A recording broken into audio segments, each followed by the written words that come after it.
In early May 1831, Lucy Mack Smith was part of a company of approximately 80 church members from the Fayette, New York area, who were traveling to join the larger group of Latter-day Saints in Kirtland, Ohio.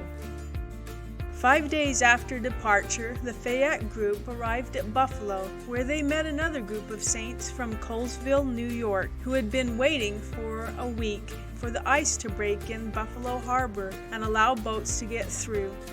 According to Smith, the Colesville party encouraged the Fayette company to wait quietly for the weather to change, without admitting their religious identity to the local population, which might incite prejudice which would prevent them from securing local lodging and transportation.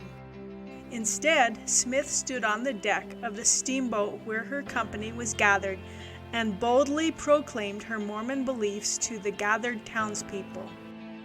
We call ourselves Latter-day Saints and profess to have come out from the world for the purpose of serving God with the determination to serve Him with our whole might, mind, and strength at the expense of all earthly things.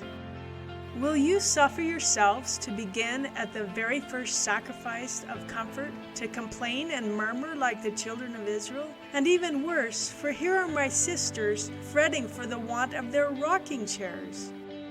And brethren, from you I expected assistance, and looked for some firmness in you. But instead of that, you are complaining that you have left a good house, and now you have no home to go to, and do not know as you shall have one when you get to the end of your journey. And more than all, you do not know, but you will all starve before you get away from Buffalo. Who in the company has been hungry? Who has lacked anything to make them comfortable as our circumstances would admit of?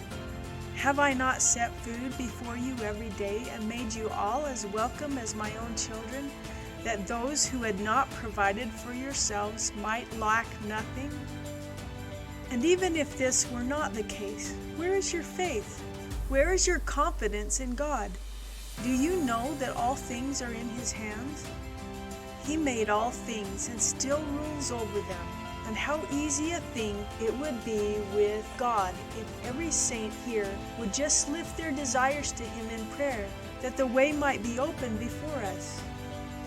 How easy would it be for God to cause the ice to break away, and in a moment's time we could be off on our journey. But how can you expect the Lord to prosper you when you are continually murmuring against Him?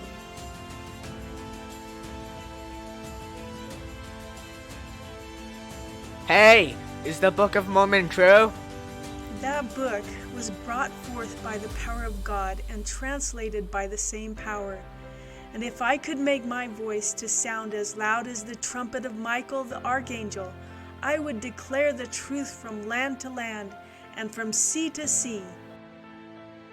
It would echo from isle to isle until not one should remain of the whole family of man that was left without excuse.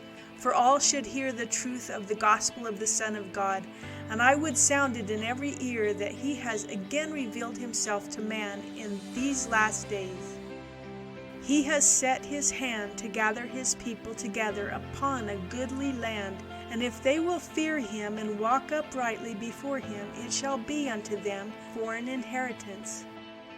But if they rebel against His law, His hand will be against them, to scatter them abroad and cut them off from the face of the earth.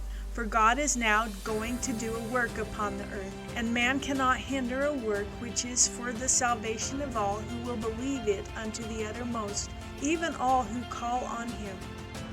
For every man shall have the desires of his heart. If he desires this truth, the way is open to all, and if he will, he may hear it and live. Whereas if they treat the truth with contempt and trample upon the simplicity of the word of God, they will shut the gate of heaven against themselves.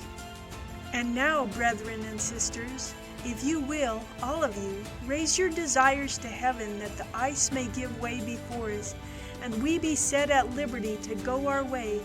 As sure as the Lord lives, it shall be done. Just as she finished speaking, a noise was heard like bursting thunder, and the captain cried out, "Every man to his post!" And the ice parted, leaving barely a pathway for the boat. They crossed safely and quickly to fair Newport Harbor in Ohio.